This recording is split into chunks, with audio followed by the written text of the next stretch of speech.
नमस्कार दोस्तों, कैसे हैं आप सब। उम्मीद करती हूँ कि आप सब बहुत अच्छे होंगे और ये बताने के लिए नीचे कमेंट बॉक्स में हर हर महादेव जरूर लिखें।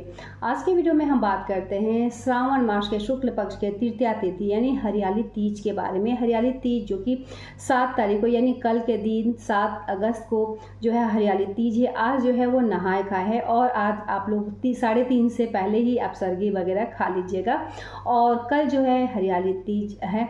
और इस दौरान कौन कौन सी गलती जो है सुहागिन महिलाओं को बिल्कुल भी नहीं करना चाहिए और क्या तीज के दिन 2 बार स्नान करना ज़रूरी है, तो चलिए आज के वीडियो में अच्छे से जानते हैं। हर एक चीज़ के बारे में बहुत ही सिंपल तरीके से मैं बताती हूँ, सरल तरीके से बताती हूँ, जिससे कि आपके द्वारा किसी भी तरह का कोई भी गलती ना हो। तो वीडियो को अच्छे से देखें। कोई भी सवाल सुझाव या डाउट होगा तो नीचे कमेंट बॉक्स में ज़रूर बताएं। हरियाली तीज जो कि 7 अगस्त को है और इसमें क्या 2 बार स्नान करना ज़रूरी होता है। तो पहले आप ये समझ ले कि बहुत सारे लोग जो है एक ही बार स्नान करते हैं, 3 बजे स्नान करते हैं और उसके बाद प्रदोष काल में पूजा पाठ करते हैं। लेकिन सुबह सवेरे इसलिए पूजा किया जाता है कि साफ़ सुथरा स्वच्छ अगर हो जाइएगा, संकल्प ले सकते हैं, सूर्य भगवान को अर्घ दे दीजिएगा। उसके बाद शिव पार्वती माँ के समक्ष आप व्रत का संकल्प ले लें कि 24 घंटे का ये व्रत है। साथ ही पति के लंबी उम्र के लिए, दीर्घायु के लिए, अखंड सौभाग्य के लिए प्रार्थना करें। इसीलिए 2 बार स्नान करना ज़रूरी होता है। और जब आप पहली जैसे कि सुबह में आप स्नान कर लेती हैं तो फिर शाम को जो है प्रदोष काल में स्नान करने के बाद ही, 16 श्रृंगार करने के बाद ही जो है पूजा पाठ किया जाता है। ठीक है, ये क्लियर हो गया। अब बात करते हैं कि हरियाली तीज के दिन सुहागिन महिलाओं को कौन कौन सी गलती नहीं करना। सबसे पहले पॉइंट की बात किया जाए कि जब भी आप जो साड़ी पहनिएगा उस साड़ी को आपको जूठा नहीं करना। शाम को जो पूजा पाठ हम लोग कर लेते हैं उसके बाद आपको कुछ ऐसा, जैसे कि सेल्फी वगैरह बहुत सारे लोग लेते हैं, फ़ोटो वगैरह क्लिक करते हैं, तो साड़ी पहन के आप कर ले। लेकिन कोई भी जूठा कठा या फिर कोई भी, जैसे कि आप रोटी बनाती हैं या फिर कोई भी घरेलू कार्य करती हैं, तो साड़ी को खोल के बदल ले, चेंज कर ले, अच्छे से आप साड़ी को फोल्ड करके रख दे, क्योंकि यही साड़ी पहन के आपको सुबह में पूजा पाठ करना है। तो ध्यान रखें, थोड़ा सा जूठा सकड़ी हो जाता है तो इस बात का ध्यान रखें, साड़ी को आपको जूठा नहीं करना है। दूसरे पॉइंट की बात करें कि उस दिन आपको पीला सिंदूर ज़रूर लगाना चाहिए। भले आप लाल सिंदूर लगा लें, लेकिन पीला सिंदूर लगाना बहुत ज़रूरी होता है। तो सिंदूरा का सिंदूर आप ज़रूर से ज़रूर लगाएं। तीसरे पॉइंट की बात करें कि जब भी आप पारण करती हैं तो पारण करते समय आपको जो है चौरट, बहुत सारे लोग खाते हैं, तो चौरट को जो है अपने आंचल में ही लेकर फेंका जाता है। तो अपने नियम आप कर ले, जैसे कि हमारे यहाँ का कुछ लोग जो नियम पूछे थे कि क्या चौरट को आंचल में लेना ज़रूरी है, तो आंचल में ही लिया जाता है और वैसे ही जो मुँह में फेंका जाता है और पानी पिया जाता है। उसके बाद कोई भी एक चढ़ा हुआ प्रसाद थोड़ा सा खा ले, उसके बाद ही आपको जो है अनाज वगैरह मुख में डालना है। चौथे पॉइंट की बात करें कि जब भी आप पारण करती हैं तो अग्रासन ज़रूर निकालें। थोड़ा सा अग्रासन गौ माता के लिए ज़रूर से ज़रूर निकालें, उसके बाद ही आपको अनाज पारण जो है वो करना है। ठीक है, ये छोटी छोटी बातें हैं, ध्यान ज़रूर से ज़रूर रखें।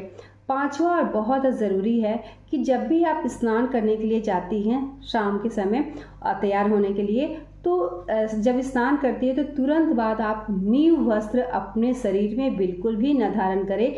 ये बहुत अशुभ दिनों में किया जाता है। जब अशुभ दिन आता है किसी का तो उसे नया वस्त्र दिया जाता है। तो जब आप बाथरूम में जाती हैं तो उसके बाद आप नाइटी पहन ले या फिर कोई भी स्वच्छ साफ सुथरा जो वस्त्र पहन ले, बाथरूम से वही पहन कर आए। उसके बाद ही आप जो है न्यू वस्त्र, जो कोरा साड़ी है वो आप पहन ले। ठीक है, बहुत ज़रूरी है। एक सवाल मुझे बहुत ज़्यादा आया था कि जो हरियाली तीज है या फिर हरितालिका तीज जब होता है तो मायके से ही जो साड़ी, कपड़ा या फिर छूने का, दान का सामान आता है, लेकिन अगर किसी का नहीं आया तो ऐसे में क्या करें। एक तो आपका जो शादी का साड़ी है, जिसमें आपका शादी हुआ था, वो साड़ी जो होता है बहुत ही पवित्र होता है। कोई भी शुभ कार्य के लिए वो साड़ी आप इस्तेमाल कर सकते हैं, चाहे करवा चौथ हो, हरियाली तीज है, हरितालिका तीज हो, उसमें आप कर सकती हैं। दूसरा जो है कि अगर मायके से नहीं आया तो खुद के पैसे से, पति के पैसे से भी आप जो है साड़ी कपड़ा खरीद सकती हैं। किसी भी तरह का कोई भी दिक्कत नहीं है। ठीक है, हर चीज़ के बारे में बता दी। साथ ही एक बात और है कि जब भी आप व्रत करती हैं सुबह के समय या फिर शाम के समय, पति को प्रणाम ज़रूर करें। उस दिन पति के साथ आपको लड़ाई झगड़ा नहीं करना है, पति को अपशब्द नहीं बोलना है। किसी भी तरह का कोई भी अगर पति बात बोल भी दे तो उस दिन आपको बिल्कुल चुप रहना है, लेकिन लड़ाई झगड़ा कलेश वगैरह नहीं करना है। हमेशा याद रखें कि जिस व्यक्ति के लिए, जिस यानी अपने हस्बैंड के लिए अगर आप व्रत रखती हैं और उसी के अगर आप गलत बोल रही हैं या फिर उसी के प्रति आपके मन में किसी भी तरह का गलत बात है, तो ऐसे में पूजा का कोई भी फल नहीं मिलता है। भगवान से प्रार्थना करें कि आपका हस्बैंड जैसे हैं जो है हमेशा स्वस्थ रहे, निरोग रहे, उनके ऊपर किसी भी तरह का आफत विपत ना आए, आपका सौभाग्य जो है अखंड रहे। ठीक है, इसीलिए पति को कभी भी अपशब्द नहीं किया जाता है। ऐसे तो नहीं बोला जाता है, लेकिन जब तीज त्यौहार में आप व्रत करती हो तो और भी ज़्यादा इस बात का ध्यान रखें। ठीक है, बहुत ज़रूरी है कि उस दिन में जो है सोया नहीं जाता है।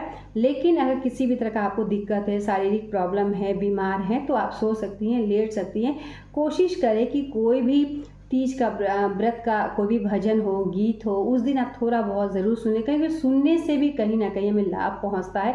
और जब कानों तक ये सब चीज़ जाता है, नमः शिवाय का जाप जो है, महामृत्युंजय का जाप, जो भी आप ऑडियो वीडियो कुछ भी आप लगाकर थोड़ा टाइम के लिए अगर सुन लेती हैं, तो इससे कहीं ना कहीं हमारे मन को अच्छा लगता है। और कहीं ना कहीं जब हम पूजा पाठ करते हैं तो बहुत ही एक प्रसन्नता होता है, शुद्धता आती है और अच्छा भी लगता है। तो ये सब कार्य आपको ज़रूर से ज़रूर करना है। तो उम्मीद करती हूँ कि मेरे द्वारा दी हुई जानकारी से कहीं ना कहीं आपको लाभ ज़रूर मिलेगा। फिर भी किसी भी तरह का डाउट, सवाल, सुझाव होगा, नीचे कमेंट बॉक्स में ज़रूर बताएं। मिलते हैं एक नए वीडियो के साथ, तब तक के लिए धन्यवाद।